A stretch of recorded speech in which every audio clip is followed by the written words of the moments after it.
with the random roll guide, we have a snack, a cat, and I have a drink down here that I'm not going to spill like I did prior to the Tuesday game. Ugh.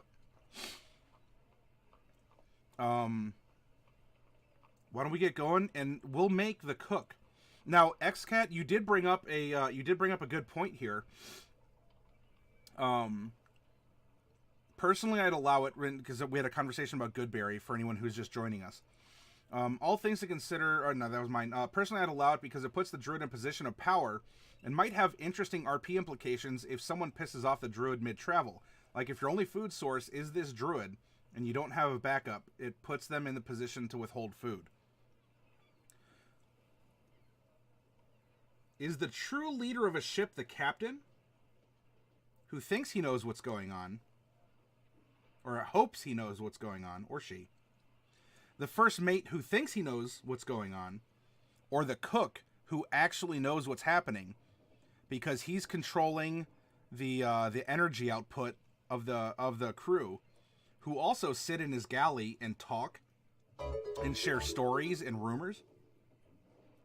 So, 6 months of catbit, pitcher of drink, and chips and salsa. Had a great time. We have a hard can't wait for the next 6 months. Well, you are going to get 6 more months and beyond daily of cat butt. It's a hot dog tonight. And tonight's drink, cheers, raspberry lemonade. Daily, thank you very much for re-upping that subscription. And so you all know, when we do our monthly raffle for boxes, that raffle is funded by subscribers to the channel. And so the more of you who subscribe, not only does that show that what I'm doing is meaningful, and, you know, the content we make is worth not just your time in being here, but, you know, $5 a month, 10, 25 if you go full out. You know, not only then is it supporting the channel that way for all the content we produce, but I also turn that around, and when I put the boxes up for raffle, I count your subscriptions. And speaking of which, we are going to be having the 18th of this month. No, I'm sorry, the 19th of this month of December. 19th of December is going to be our raffle. Last time we gave out 3 boxes. And it could be more, but I mean that's up to all of you as you subscribe or renew your subscriptions before that time. If we run out of food, says Shlomo, we can eat the druid. That way it doesn't want to feed us. Yeah, so I mean, if the golden goose doesn't want to lay the golden eggs, you're like, well, I'm not getting golden eggs anyway, so we're gonna eat the golden goose.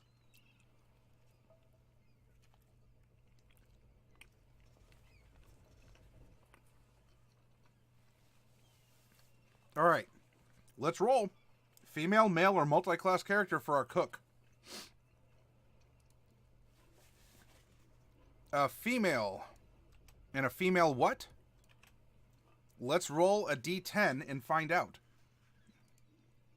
3. A female halfling. Now I'm going to roll the d10 again, and let's go odds or evens to determine which halfling we're producing. Odds. A stout halfling. Oh, I guess that works, right? You get a con bonus.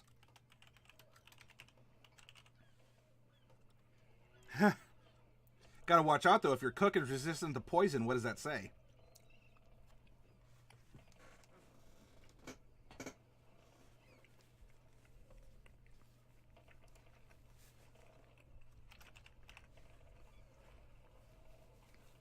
Okay. What is her alignment? We're going to roll 2 percentiles to find out. 2719 is going to be lawful good. So not only can you kiss the cook, you can trust the cook too. At least I'd hope so. You leaving me for an empty plate, Nisa? Here, say hi to everyone. What's going on over here?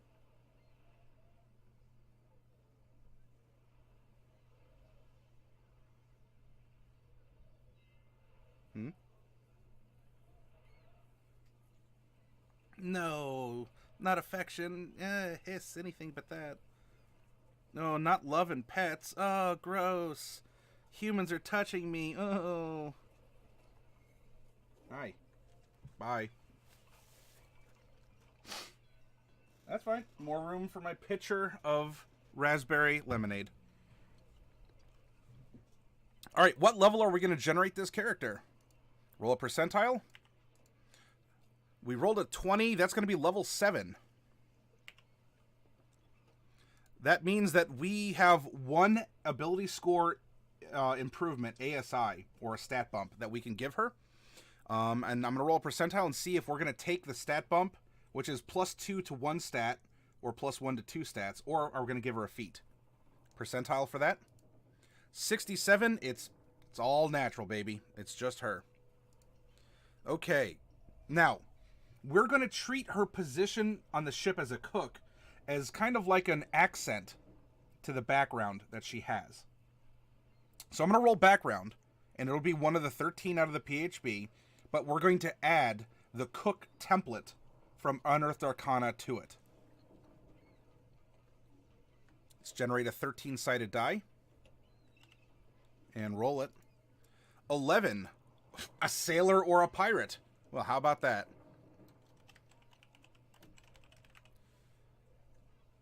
Her background is going to be either ship's passage or bad reputation. Shlomo, isn't it wonderful what happens when you just open yourself up to random generation? Just let nature take its course. This character was meant to be, and we can work with any of these aspects to her. Now, there's no real origin, right? A sailor in this case is going to be a sailor. I mean, you get the option of pirate or bad reputation. So let's pop down here real quick and generate 2d6 for personality traits. 5 and 4. And now, oh, I'm sorry. This is 2d8. It should be. So actually, we'll do a 5 and a 4, and then I just need to roll one more time for a flaw. That way, we're keeping our dice rolls and we're being pure. There we go. Now 2d8 for personality traits. 1 and 8. All right, there's our placeholders. We'll worry about what those mean in a little bit. Now we roll the golden D12, everyone. Which class is our Stout Halfling going to be? You're welcome to lock in any predictions. Many of you might say Bard, because of course.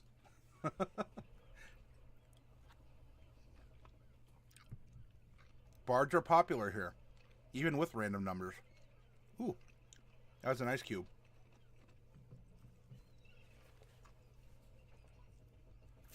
Shlomo, if this is a druid, that would be amazing, especially because of what XCat was just talking about.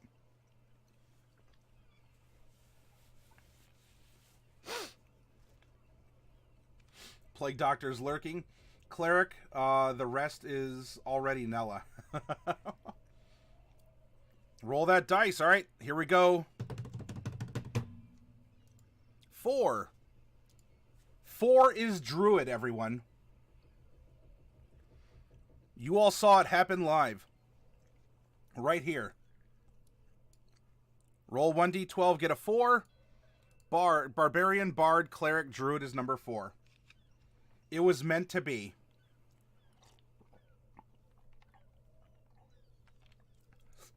Shlomo called it. You all saw. You all saw. Shlomo has the gift of divination. All right, now which kind of druid will she be? We're going to roll odds or evens on the D12 to find out. 2 is evens, and so she's going to be Circle of the Moon.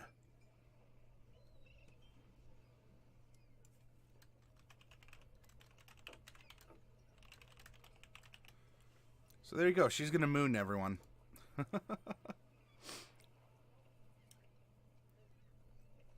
The druid feeds the crew good berries on the bad days. Or consider this: if the good berry has the nutrition, then you just buy a bunch of like rice flour, and you just sort of make a gruel from that, and then you pop the good berry in there, so you're filled, and you get the nutrition without going out of pocket too much.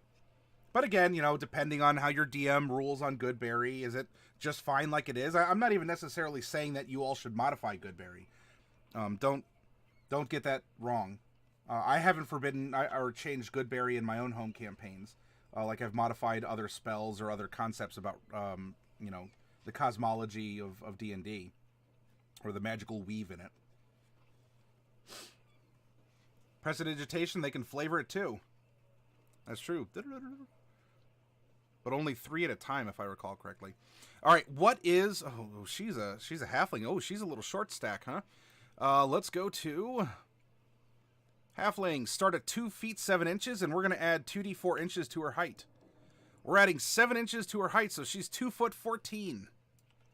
Or 3 foot 2. So she probably cooks on a stool.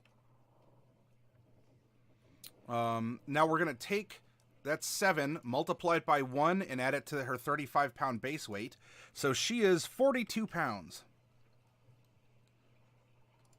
Now I'm going to roll a percentile and find out where in her life cycle she is.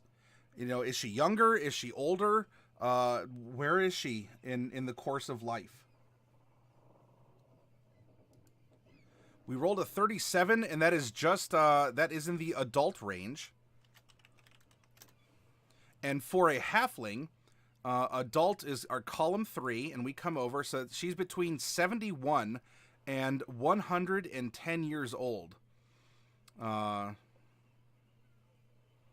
that should be, oh, this needs to be modified here.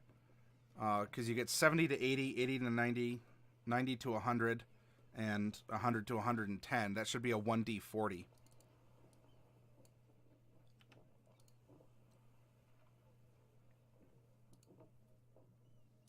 I'll save it here. All right, let's generate a 40-sided die. 24. All right, so we have 81, 91, 95.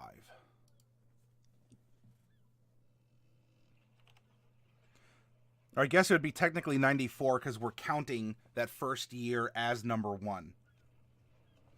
So she is 94 years old, and I am an adult, despite my height. She waggles her ladle at you. Yeah, a tall one for a halfling. 3 flavors, but you have just dished out the meal. Well, technically, prestidigitation is the most basic magic. You could, in theory, teach it to multiple crew members. It's possible.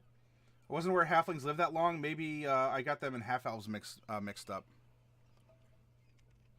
Halflings can live till about 200, 250. Half-elves are a little bit less.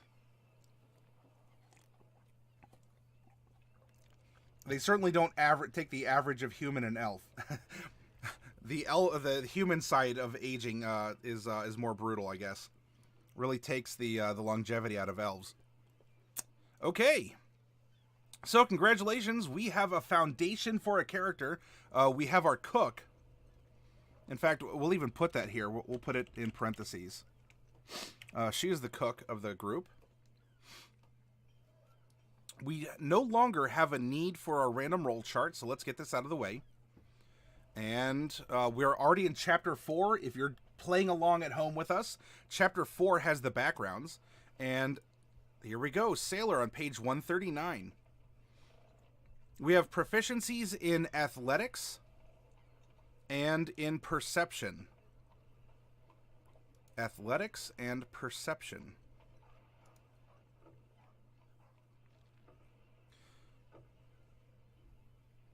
We have tool proficiencies with Navigator's Tools and Vehicles Water.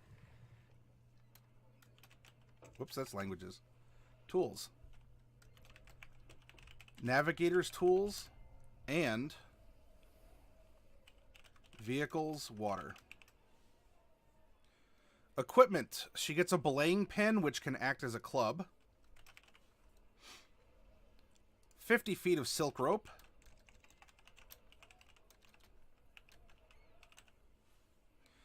A lucky charm. So her lucky charm is trinket number something or another. And we'll roll a trinket for her as part of her story. A set of common clothes. And a belt pouch containing 10 gapuz. There we go. Our feature is either ship's passage or bad reputation, and as we go through her personality, we'll determine which is which. Now, you may say, well, look, hang on. How is she lawful good and can have a bad reputation? It's possible. In fact, we've done it before on this channel. Sneak away and go say hi to the casual RP. Yeah, XCat, we may end up rating them. I guess I'll see who all's broadcasting, and we might end up rating them. Even if I don't, tell casual RP that the crew over at Matty Morg says hi. Will you do that for me, please? You have a 10-year-old level 6 elf rogue character made up after you hosted that one shot the other day, and the wild magic had age reversed their sorcerer. Oh, wow.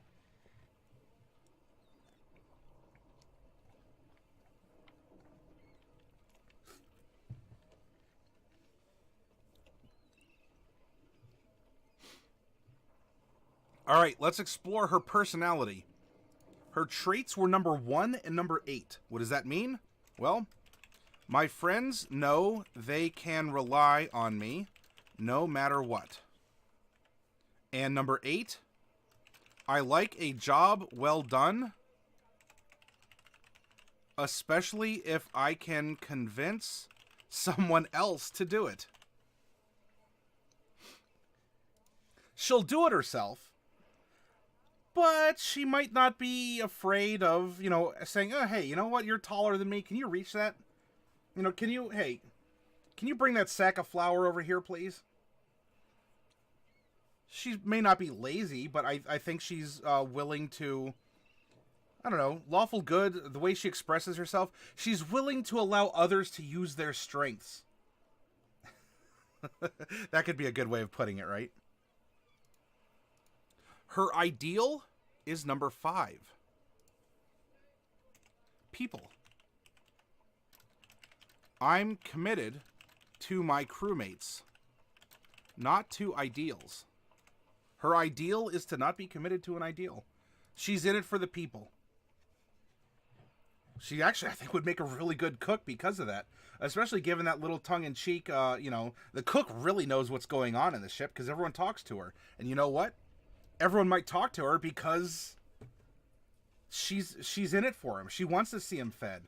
She's willing to listen to their grumbles. If the crew wants to play mommy daddy with between the captain or the first mate and then the cook could say, oh, they're there. I'll bring it up with the first mate. Maybe she will.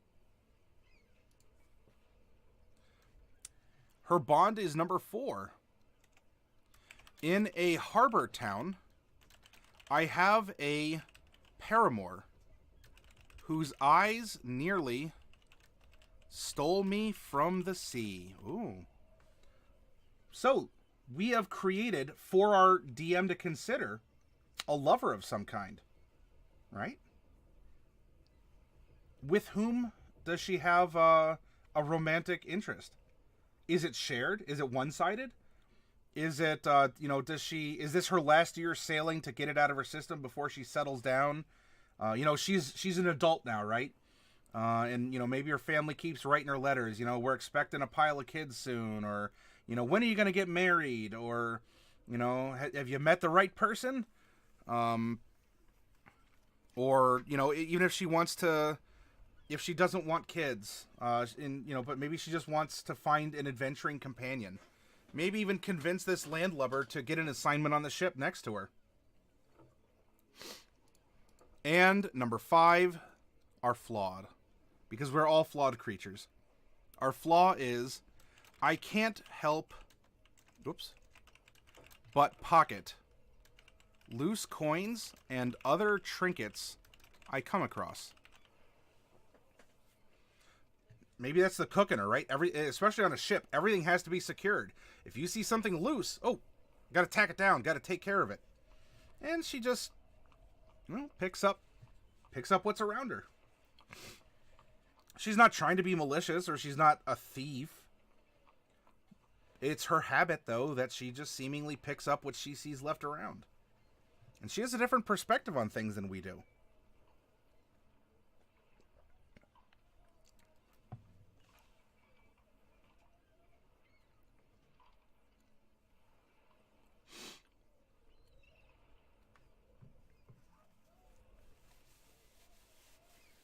Now I want to pop to Chapter 5 and generate her trinket.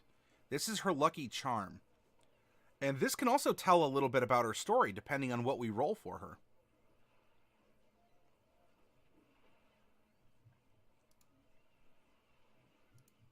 $63. Her lucky charm is number 63.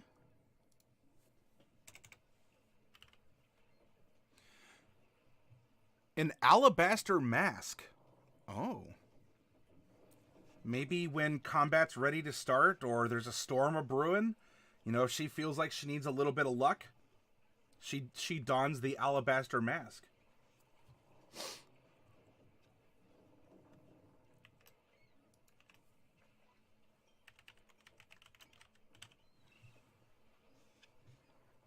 Daniel, hey, stopping by to give some hearts? Well, thank you very much.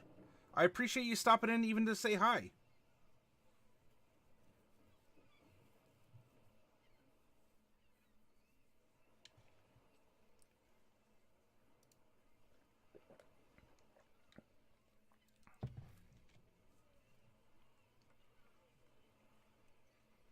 All right, now that we have her background, let's go to see what a cook is going to get. Here we go. A ship's cook works with the limited ingredients aboard a ship to make meals. A skilled cook keeps the crew's morale in top shape, while a poor one drags down the entire crew's performance. A talented cook has a high constitution score, as well as proficiency with brewer's supplies and cook's utensils. So we're going to give her this because this has been her job, presumably for some time.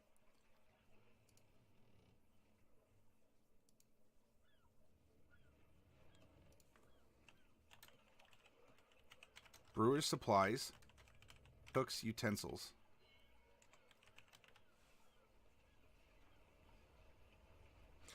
And it's also prompting us that our constitution should be high. And so this is going to be a bit of a challenge in good faith of these experimental rules in Unearthed Arcana. We don't have to make Constitution her highest, but she is a druid, so, you know, Wisdom's going to be high, but maybe Constitution will be her second highest. Let's go over now to her race as a halfling and determine what it is she's going to get for bonuses before we apply our class, and then we're going to drop our ability scores into it. All right, all halflings get a bonus to dexterity.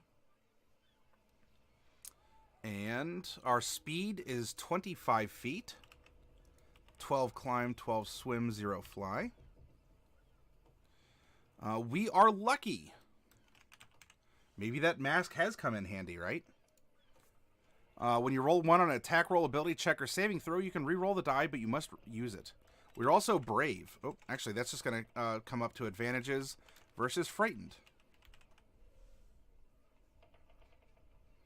We have Halfling Nimbleness. Great for moving around on a crowded ship, huh? You can move through the space of any creature that is of a size larger than yours. We will also know how to speak, read, and write Common and Halfling. Now we're going to go into our sub-race, which is Stout Halfling. Our Constitution score increases by 1. And we have Stout Resilience. We have advantages on saving throws against poison, and you have resistance against poison damage. So up here for IRV, immunities, resistances, and vulnerabilities, for poison, I'm going to click the middle box. So resistant to poison, and we have advantages on saving throws against poison. Perhaps the mask has a sort of bestial design, which could work with her being a druid. In combat, she dons it, so even when not wild shape, she still feels a connection to her animal ferocity. Ooh, that could be a so maybe it's an alabaster. It's a mask in the shape of maybe her preferred animal form, something along those lines, or even if it's one she can't turn into yet, it's one that she's looking for her white whale, but not to slay, but to be able to emulate and turn into that beast. And so she has a mask that kind of is a constant reminder. That's a really good prompt, Rytel.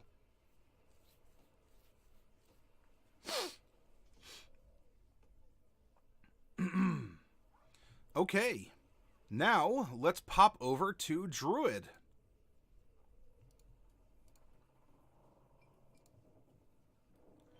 We are generating at 7th level, so this is all we really have to worry about. Not a ton. Don't get overwhelmed if you're making a higher level character from scratch. I mean, if we really want to just take our time, we'll make a level 1 character and go boop, boop, boop. But it's not that hard to just drop everything in at a level as well. All right, our proficiency bonus is +3 at this level. We're also going to know 3 cantrips. A 1, a 2, a 3. 3. 4, 3, 3, 1 are our spell slots. 4, 3, 3, and 1. We are a D8 hit die class. We're level 7, so we have 7 D8 hit die to be able to use to, recover in between combats or the like. We don't have to use magic. We just can catch our breath a little bit. Stabilize. Armor, light, medium, and shields.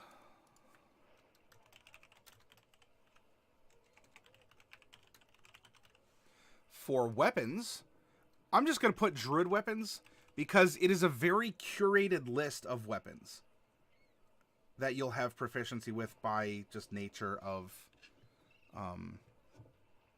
being a druid. Nature druid. Anyway. We are going to be proficient also in an herbalism kit. So I'm just going to put, I'm going to put navigator, water vehicles,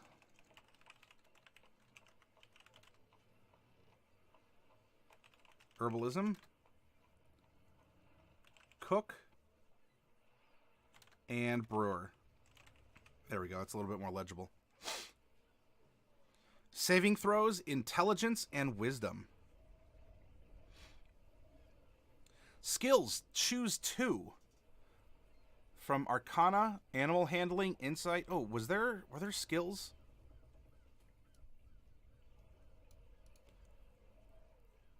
No, so instead of...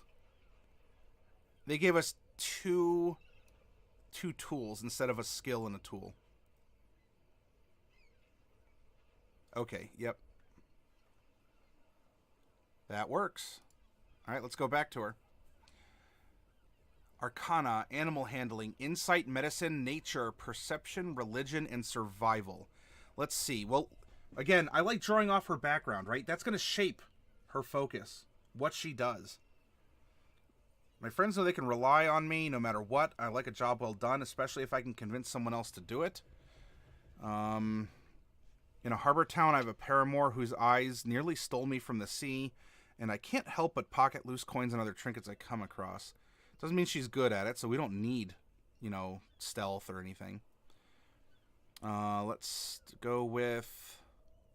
She's a Circle of the Moon druid, so she could be good with animals, right? She has to study them, work around them. As a druid, she might be on the lookout for seagulls and the like. So perception, I think, would work well. Oh, she already has that she has perception and athletics from her background. So I guess we'll go nature and survival could be scrappy. That could work. Let's go survival and knowledge nature. Well, I call it that. It's not knowledge anymore. It's just called nature. We also, This woman is everything aboard the ship. Jeez, she has tools, she has skills, she can speak Druidic also. Spellcasting, shape-shifting, she can heal, she can damage.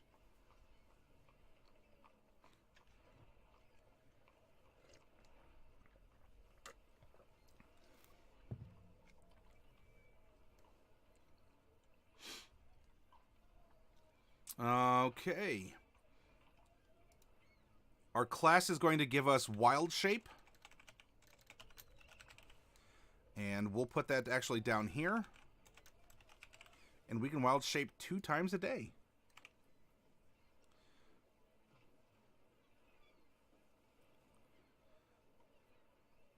And we're not high enough yet for a Timeless Body. That's a little ways out. All right, so Circle of the Land we'll pass up. We get a lot from our subclass here. Circle of the Moon. We are going to get...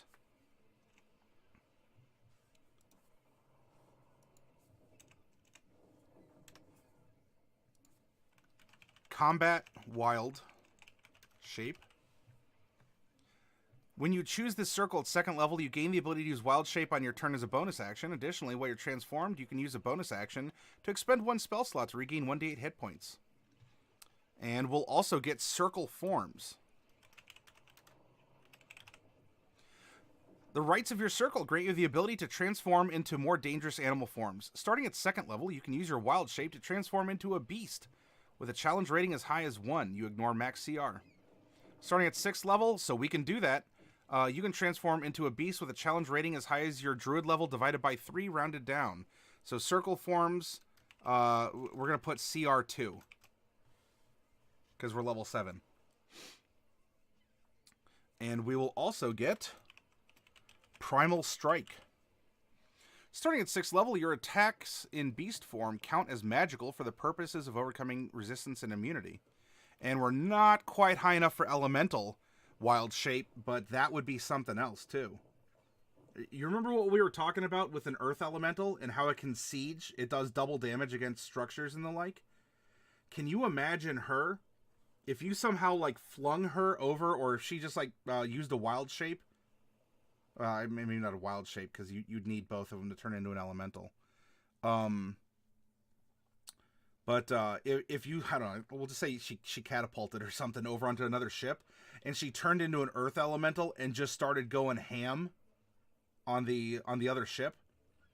And think of it this way too. Remember, she's going to get all the hit points and the high AC and everything of an earth elemental. So you fling her, or she somehow gets over on the other ship. She hulks out into an earth elemental and just starts wrecking stuff. And then she pops out of her elemental form and, I don't know, swims back over or something. And she's like, tee-hee, look what I did. Meanwhile, the thing's just like falling apart on the horizon. Lady Atara, it has been a minute. It's good to see you back here. Welcome. You're going to go to bed now. Good night. Plague, thank you for hanging out. It was awesome to see you again. Cheers to you. And that platypus is wonderful.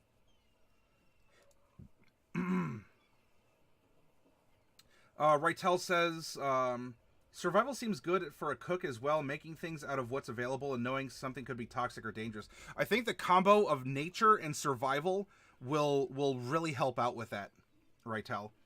You could become a fire elemental and get the steady flame, or, yeah, you just put your hand in the oven, right? Because you could be a fire elemental for, at that point, 10 hours. Or you turn into a fire elemental and boo, you go over to the other ship and you get things going. Yeah, it's great to see. I hope you've been well. Have you been able to find a game of D&D? I know that was kind of re-sparking an interest of yours. But it's great to have you back, lady. All right, now we have our race, class, and background. Or I guess we did it background, race, class. Let's... we got a nice chassis. Let's drop an engine in it.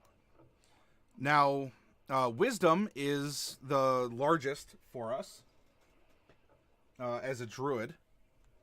So I think we could drop our 15 of our standard array there.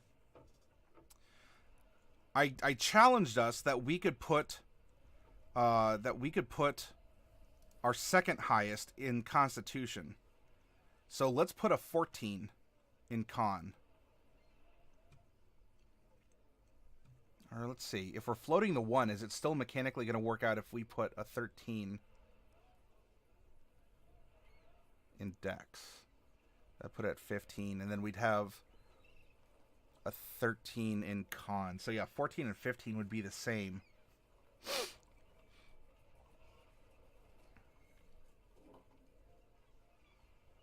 No, but no, we're going to stick to it in favorites. 15, 14. Let's put a 13 in our Dex. Will we need it, really?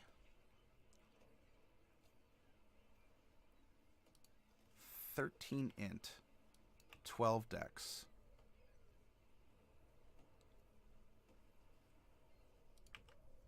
(10 charisma and 8 strength. I think that'll work. Now, if you want a different stat spread, you are welcome to throw out another suggestion. This is just what's resounding to me. But I'm only one of us here, right? I'm the broadcaster, but we're all sitting down and having a conversation together. Let's add in our modifiers. So we have a 14 Dex and a 15 Con.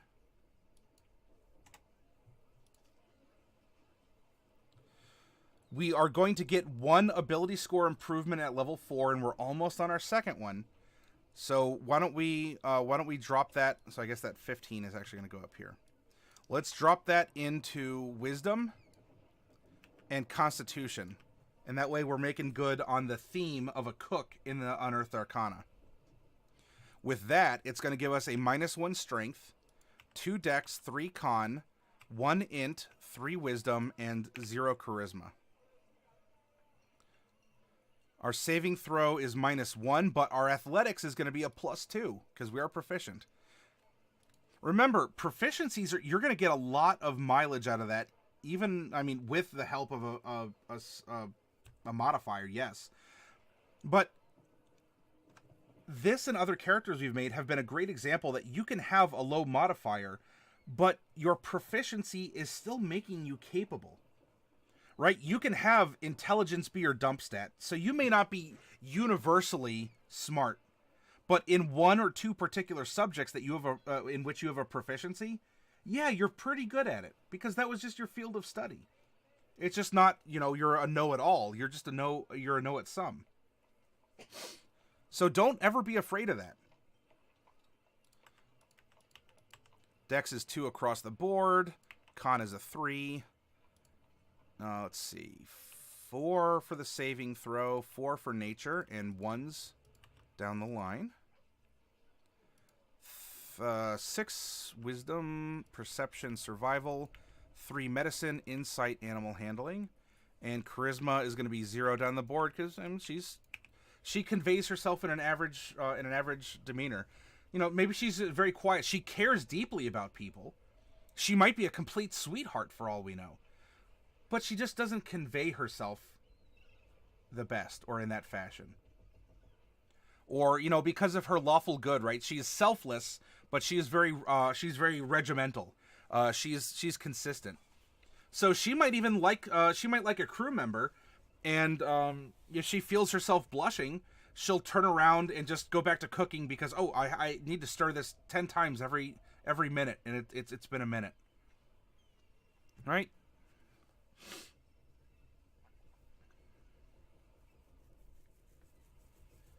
She might not have a ton of muscle, but she knows how to carry a crate of potatoes. Yeah, I like that, lady. Or Rightel. And then lady says getting hungry. What's the cook's signature dish? That's a good question. We don't really have an environment in which they're sailing yet. So I couldn't tell you what the dish is. Though we were talking about infusing good berries into the cuisine. Just kind of buying like a rice flour and making kind of a gruel, and then you drop a good berry in for some nutrition. But it's cheap.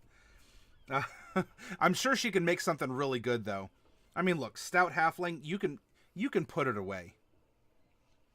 She's the cook, and you know what? You never trust a skinny cook, so she probably has, a couple extra pounds despite her short frame. So I'm sure she's as a sailor, you get to go all over. You get cheeses and grains and meats and fruits and veggies from all over. So I bet she's come up with some wonderful stuff. Okay. Our initiative is going to be a +2 because of our dex. And by the way, she's earned a name. If any of you are getting a vibe for her name, throw a suggestion out. Let's discuss it. Let's give her a name. She's earned it. Oh, you know what? I have to give her some druid starting gear also. A wooden shield and a simple weapon, scimitar, or any simple melee weapon. Leather armor and explorer's pack. All right, so let's give her leather armor. That's going to be a starting armor class 11 plus the dex. So that's going to be 13. We'll give her a shield so she can go up to 15. She can wield a club, or we'll give her a scimitar as well, which is 1d6. That can be finesse +2. Piercing. Slashing.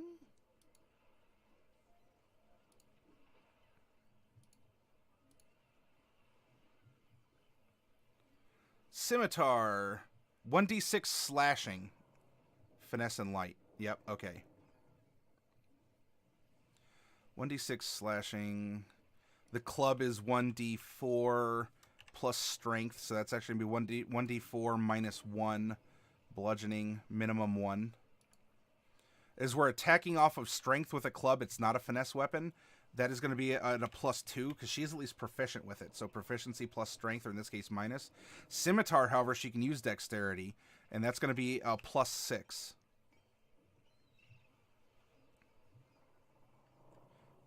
There we go. Now, her hit points. At level 1, she gets all 8 of her d8 hit die. However, the 6 other levels on top of that, for she is level 7, is half +1. So 5, right? Half of 8 is 4, +1 is 5. Then for all of her levels, all 7 of them, she gets bonus hit points equal to her constitution modifier. And so here's our formula. So we get 21 bonus hit points, and then we get 30, technically 38 for being a druid. We add them together, and she has 59 hit points at level 7. She's got it. She is ready. She is hale and hearty, and you will never distrust this cook. Perhaps a dish that causes certain reactions, makes people sleepy, gives extra bonus to strength. So there are spells that can do that. I'm sure she could weave into the food. And of course, there's like natural poisons or intoxicants or the like that she might experiment with. To make people sleepy, maybe there's like a particular gravy, like a turkey gravy, right? Get a little of that tryptophan in there. Gives an extra bonus of strength to her diners. And so that could be, her going and trying to provide as much nutritional value as she can. You know what? She might even make a handful of berries every day, right? You get 10 berries off of a good berry casting. And so she might throw them in, like she might crush them up and throw them into mashed potatoes. And so no one person is going to get the full nutritional benefit because they didn't eat a berry. But the mashed potatoes are at least going to have a little dose of vitamins, or are gonna give some kind of a little pick-me-up, kind of what Lady's talking about.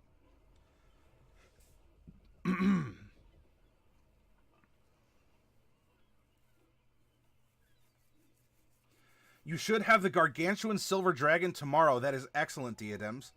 And if you do get it tomorrow, I would love to see a picture, especially if you can make your flight of dragons, and that seems like it'll be a centerpiece for it.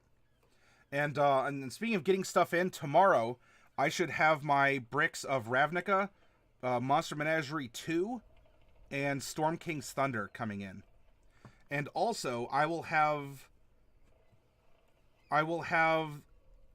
the, or almost the complete, Nolzur's Marvelous Miniatures line restocking. I have a lot of monsters, and I'll have all or most of all of the PC/NPC figures. Yeah, please do, Diadems. I look forward to that. Our passive perception is going to be 16. It's 10 plus your perception modifier. It's your natural awareness. And for her, look, if you're a cook on a ship, you need to be aware. What are the sights, the smells, especially the smells, the sounds? You have to know if something's going on. Is something burning? You have to be very sensitive. And, This is a random character, but she fits this role so well. I love it.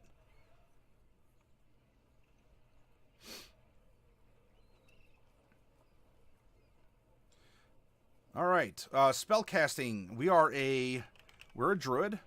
We cast off of wisdom. Because our wisdom modifier is 3, our attack bonus is going to be at a +6, because we're proficient, I'd hope. We're proficient at casting spells. And our spell save DC is going to be 14, because it's 8 plus your attack modifier. We have wild shape 2 times per day that we can use. We have 3 cantrips. 1, 2, 3. And we have, 4, 3, 3, and 1 for our spell slots. Now, we do not have circle spells. Because we are focusing more on, I guess, being combat-y or using our wild shape more effectively, we don't have as many spells as a Circle of the Land would. Prepared spells, equals druid level plus wisdom modifier. In this case, it's going to equal 10. So aside from cantrips, among our 4 spell slots through which we can cast our spells, we can, every long rest, we can swap up our spell list from the druid spells that are provided. And we can distribute 10 spells. If we want 5 spells of level 4, and we go, I don't know, 1, 1, and 2, we can do so. You have that flexibility to swap around what you'd like. And on top of that, especially given perhaps all the animals that we've seen, and the ability for her to be able to fly or swim even more quickly, she could do a lot of stuff. It may not all be magical, or at least not through spells. But this is going to be a really fun character. This would be an awesome character to pilot in the scenario that we're brewing up here this week and next week.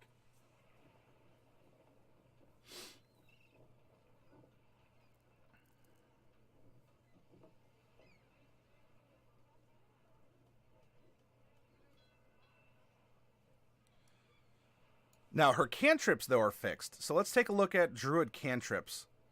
And we can at least lock those in. All right, for a druid, Druidcraft, Guidance, Mending, Poison Spray, Produce Flame, Resistance, Shillelagh, and Thorn Whip. Let's see.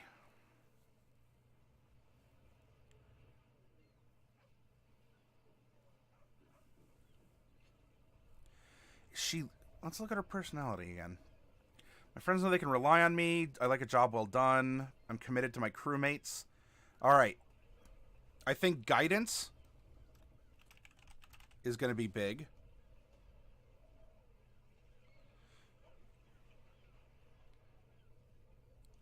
I think that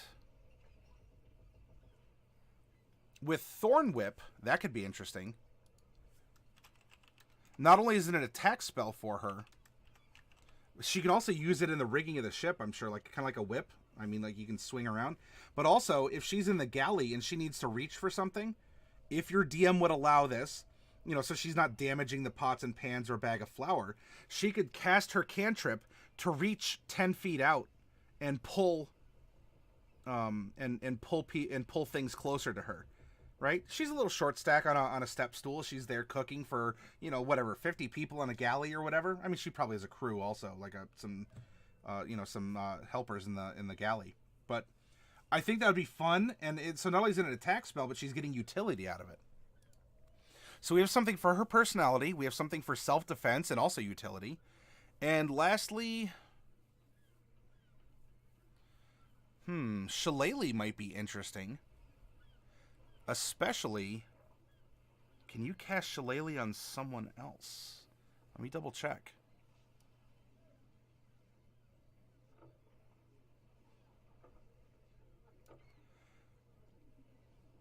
Yeah, just range touch. And a club or quarterstaff. The wood of a club or quarterstaff you're holding is imbued with nature's power. For the duration, you can use your spellcasting ability instead of strength for the attack. And damage rolls of melee attacks using that weapon. So she can cast it on her own, or And the weapon's damage die becomes D8. The weapon also becomes magical, if it isn't already. The spell ends if you cast it again or you let go of the weapon. So it's... Alright, so it's touch for yourself. And it does become magical in a D8.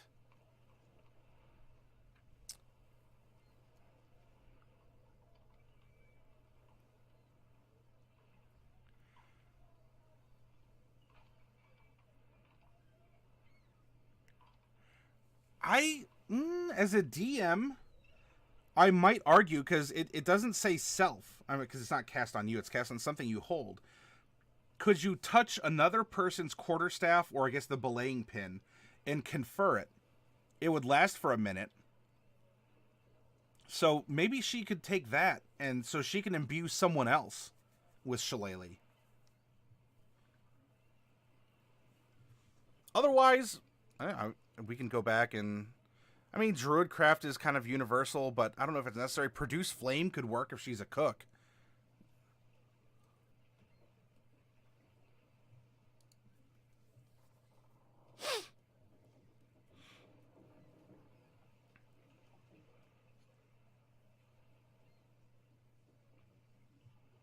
I don't know. I really like Shillelagh, though. Let's give her Shillelagh.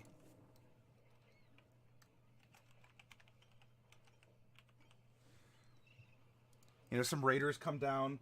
You know, she's like, "Oh, poor helpless me!" Like, she's just holding a frying pan. You know, don't hurt me. Meanwhile, she casts Shillelagh into it because it could be a club, and and meanwhile, they're starting to get assaulted by a D8 frying pan wielded at a +6 from this otherwise not strong looking galley cook. That, I don't know, that's fun. Or if she has to, like, really, I don't know, she encounters something that needs a really high heat and it could damage the frying pan. She casts Shillelagh into it to make it a magical implement for a minute, and, you know, gets the cooking, or she can recast into it, and she can really do some work. Yeah, I think she's going to be a lot of fun, lady. And again, from there, we can get 10 spells. Like, every time we have a long rest, we can reset 10 spells and cast them through our spell slots. So, providing a list of magic spells for a character like this, or a cleric or a paladin, we can, because we could produce what she expects on a daily basis. Because look, if you take a look at the spell sheet and she had a bunch of attack spells, you're thinking, okay, so if this is what she wakes up to every day, then they must travel through very dangerous waters. And never forget that as a PC, even as a PC with your spells as mutable as this, your spells act as a diary, as a photograph. They act as an extension of your character's personality and experiences. You have those spells for a reason. So make those reasons count. In fact, I would offer this as a challenge.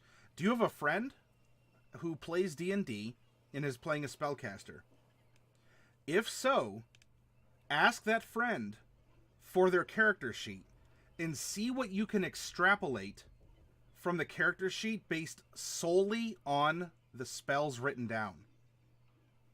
A lover, a fighter, an adventurer, someone who's curious, someone who's aggressive, someone who has lived a life by the sea and around a lot of water, or up in a mountain. See if just only look at the spell list. If you can tell what's on that character's mind a lot of times. Could be fun, huh?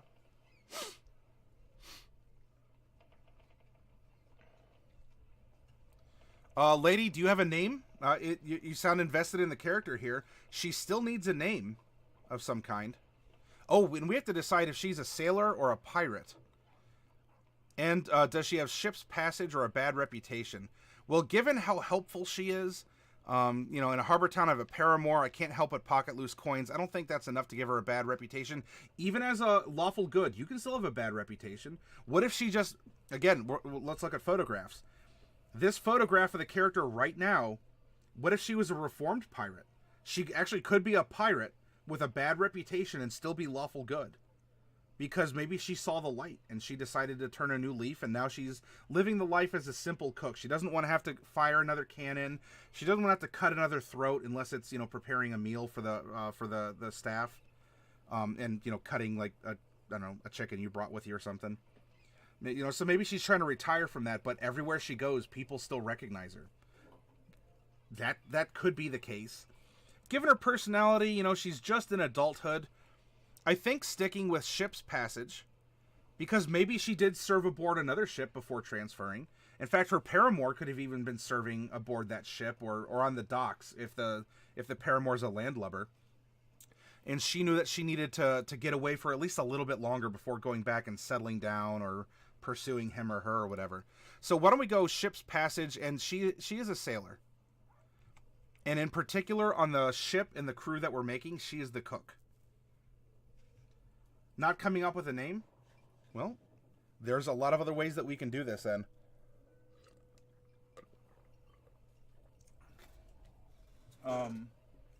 There's a couple ways that you can come up with random names. Now, the PHB offers sample names, right? If we wanted to go there, let's go to races, Halfling. Female names: Andri, Bree, Callie, Cora, Euphemia, Jillian, Kithri, Lavinia, Lida, Merla, Netta, Pela, Portia, or Portia, if not Portia, Serafina, Shayna, Term, Vanny, and Verna. So you could do that. Something else you could do is look at things that are around you and find inspiration.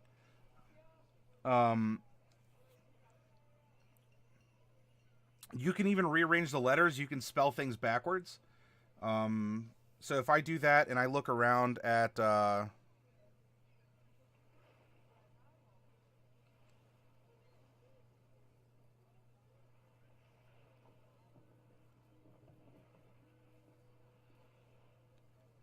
let's see.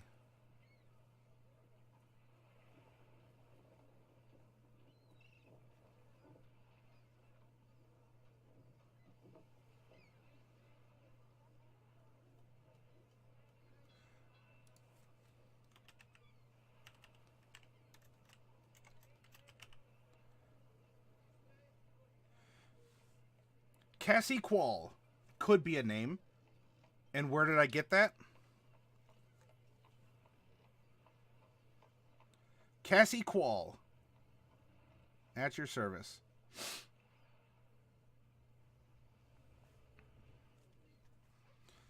You can go around and take something like, oh.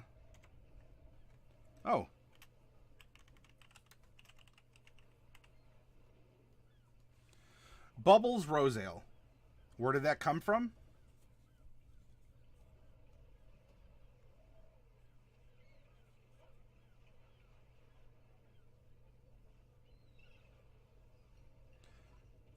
Although Cincy Cidergeist kind of sounds fun too, doesn't it? I'm Cincy Cidergeist.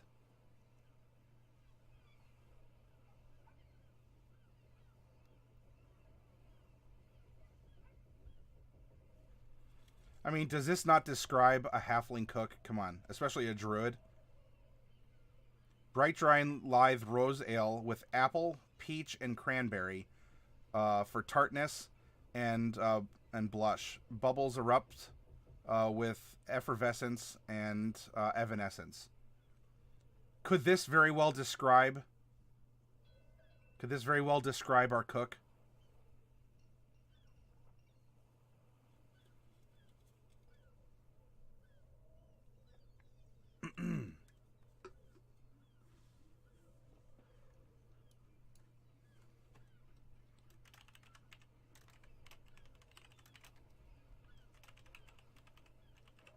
How about that? Lady, do you like that name? Anyone else out there, do you like it? Do you have another recommendation? In looking around, do you see something else that you think would describe this character?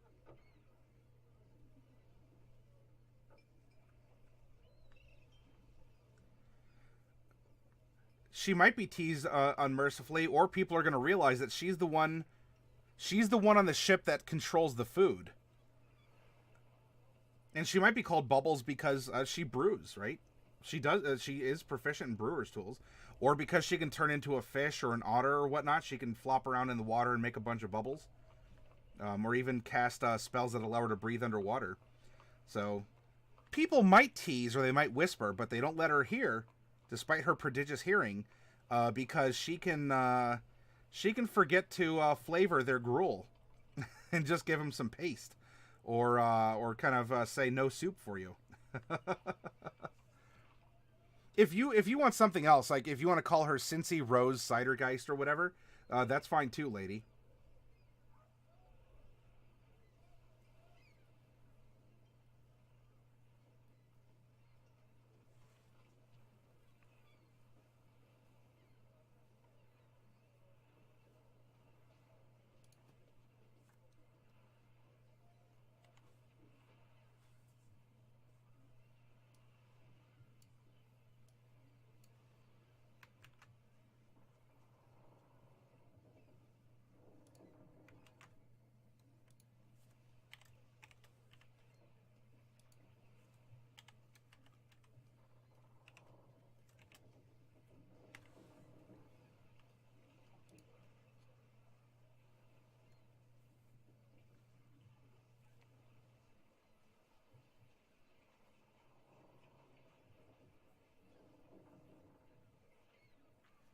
Cantrips were Thorn Whip, Shillelagh, and Guidance.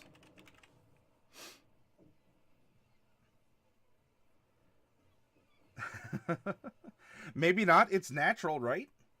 She's a creature of nature as a druid. And look at her personality. Is that not bubbly? My friends know they can rely on me. I'm committed to my crewmates. I have a paramour whose eyes nearly stole me from the sea. I think it reflects not only then that she can make bubbles, but she has a very bubbly personality, and she can brew, which could include some sort of natural carbonation. So here we go. I think we have a finished character. One of 6. There are 6 rolls on a ship, and we're gonna go through and make them all. So tomorrow we're gonna make the surgeon and the bosun. Wait.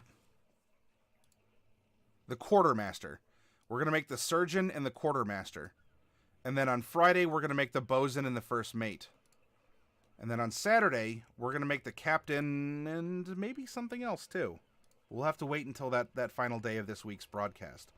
And then this is going to spill over into the following week, where we're going to continue and we're going to make the ship, we're going to make a setting and do all this other stuff to go through the planning process. And you'll be delivered a wonderful ship that you can play around with. If you wanted to download these materials yourselves.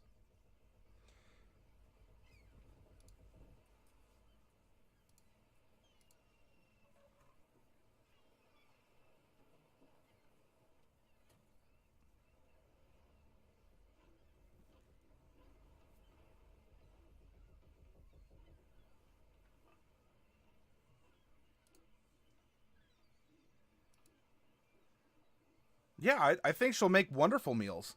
She has the training, the skill for it. She can find the ingredients with her knowledge of nature and her survival instincts, especially if she turns into an animal with a good snout. You know, so they have to go foraging on an island somewhere. She can, sort of pop out and try and find fresh water and all this other stuff. I think the crew is really lucked out to have a cook like this. Hey, Pneumatica, welcome. We just finished making a cook for the ship that we're going to be creating.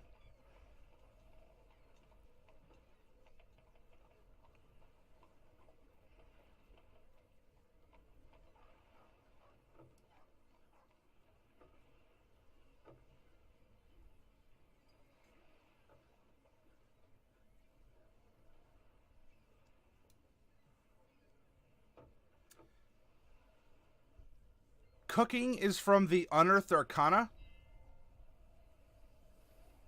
which here I'll get for you.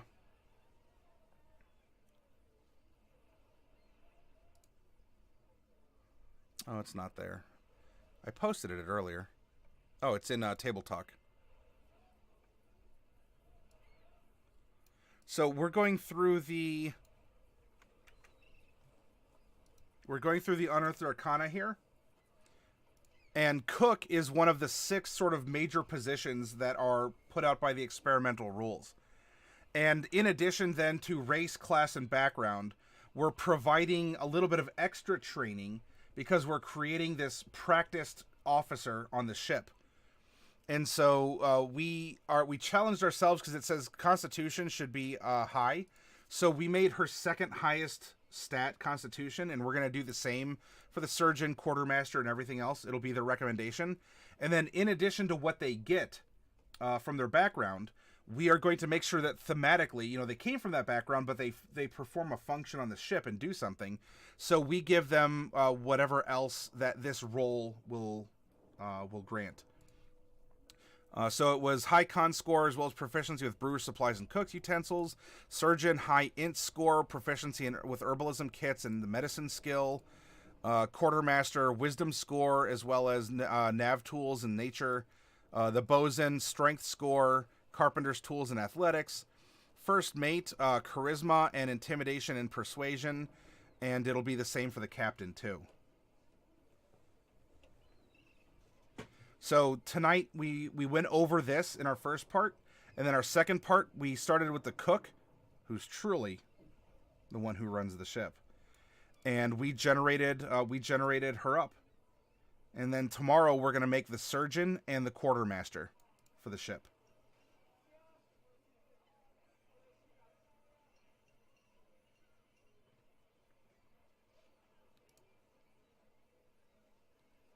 Oh, she has 0 dark vision as a halfling. I forgot that. And so you can see her here, Pneumonica. It's an interesting supplement, and we're gonna take 2 weeks, and we're gonna make a fun nautical adventure, a cast and a crew, and everything ready to go, a setting for this. We're gonna take our time, and this is gonna be a 2-week project.